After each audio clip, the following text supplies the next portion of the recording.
A few moments later.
Good day mga Quezongers, nandito tayo sa accident prone area.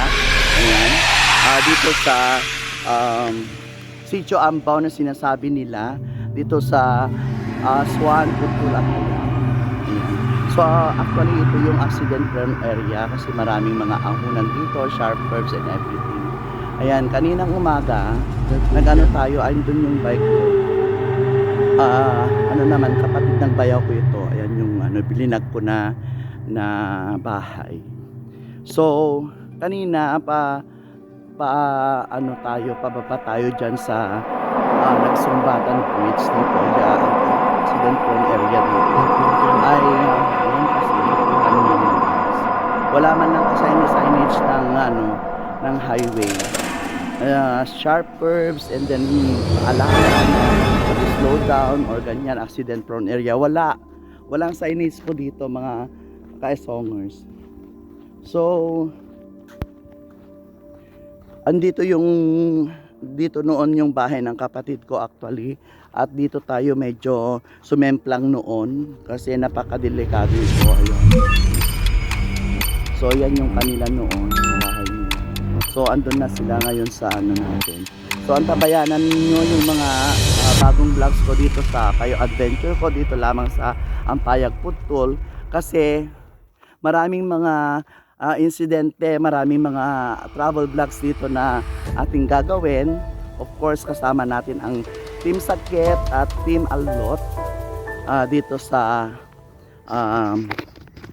Hilltop at Sitio Ambao dito lamang sa Barangay Swan at Lower Macon, Upper Macon later. So ayan guys, napakaano, ang daming sharp curves tapos kapunan. Ayan, tapos wala dito signage, kaya maraming ayan, hindi na siya yan lapat noon. Ito yung Gudayan compound or mga ng mga Gudayan. Ayan, lupa ng Gudayan. So actually yan yung family house nila. Nandyan yung puntod ng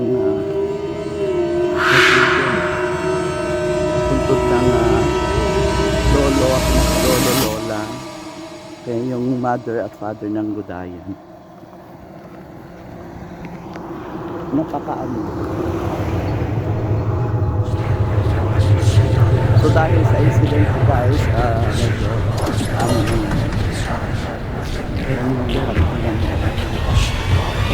controversial. Then that also is Romeo and Juliet. Ayan. Ayan guys.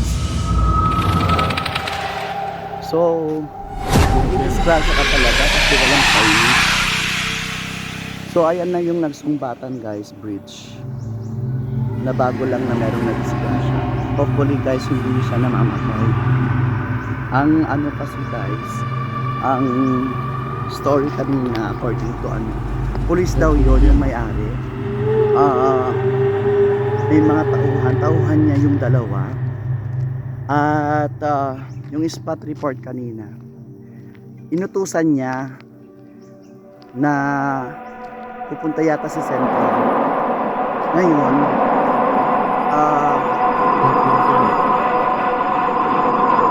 dito siya nagaling sa Sitio Ambao. Kasi Ambao ito. Ngayon, sinabi ng may-ari na yon, yung pulis, na gagamitin nila yung kulong-kulong kasi yun yung ginagamit nilang pag-deliver ng mga karne during market day. Market day kasi nila Martes at saka Sabado. Martes ngayon. Ngayon, inlibas da. Dahil nga i-click. Yung click actually kabago-bagong click guys. Kaya ano. Ayan. So na-disgrasya dyan sa Nagsumbatan Beach. Actually nangunguha talaga yan guys. Ito yung mga accident prone area. Ayan. Umihinga naman kanina, nandyan yung mga putol police. Okay. Na nag-rescue dalawang couple kanina. At meron mga rescue din naman natin yung fire protection para umalalay kanina na nag-first aid. Kaso nga lang kulang guys, walang mga support dito sa mga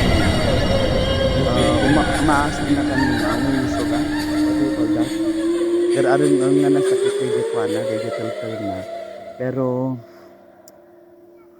nakakausap nila pero hindi siya nakakapagsalita kanina. Mayroon pa siyang pero doon sa pagbuhat ng sticker wala na tao, pero meron naman pang puso. Hopefully mabubuhay naman siya. So sa mga riders po natin, ingat-ingat, lalong-lalo na dito sa mga upper sites dito sa Apayao at Kalinga. Kasi ang accident po ay nandyan lamang para magnanakaw na mangyayari kahit segundo lang yan, oras. So mula dito sa Barangay Hilltop, dito sa Sitio Ambao, dito lamang sa Suan Putol, Apayao. Again, nandito na naman tayo nag-cover. At late noon, dyan din tayo nag-cover yung mga nasalanta ng bagyo. Ayan, ng baha. Ayan. So mula dito sa Suan Putol, Apayao, Putol, shoutout, and Team Sagket and Team Alot.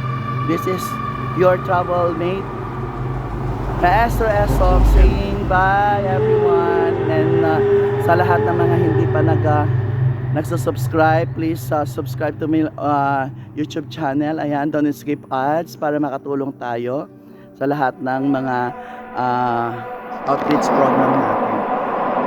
Bye everyone, please share and leave also comment.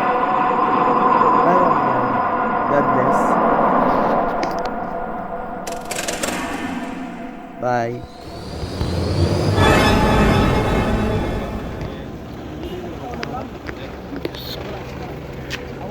Buti na lang buhay siya, my God.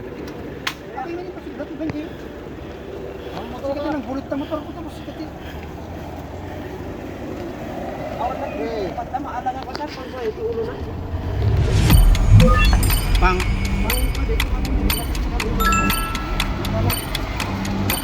Amon sinamber ko mama, sir.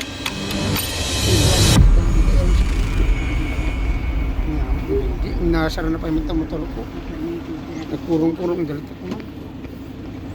Data nga single da nga kurung-kurung nit lagi tang tanawon.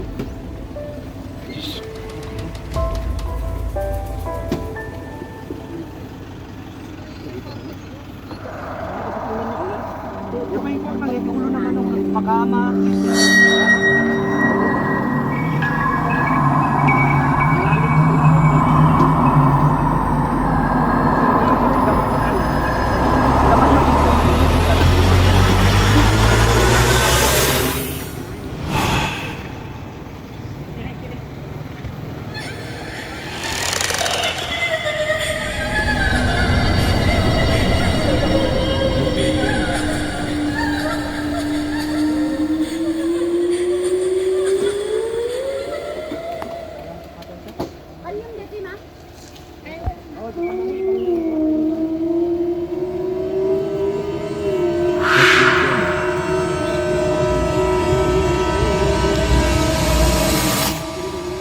dapat lamang katkatungtong ata.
Lang, tawag. Ikan ni kumatlan.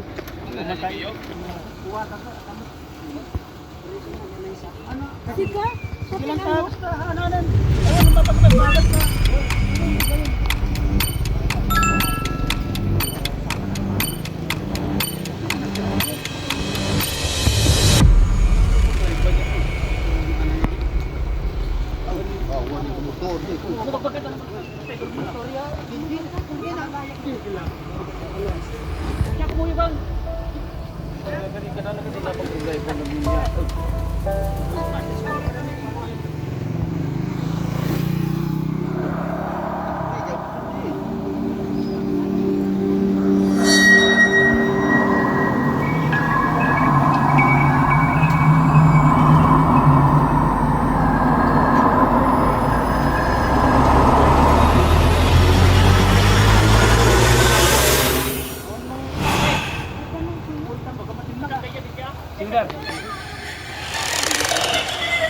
Uy, pinag-uusapan niyo pala ako.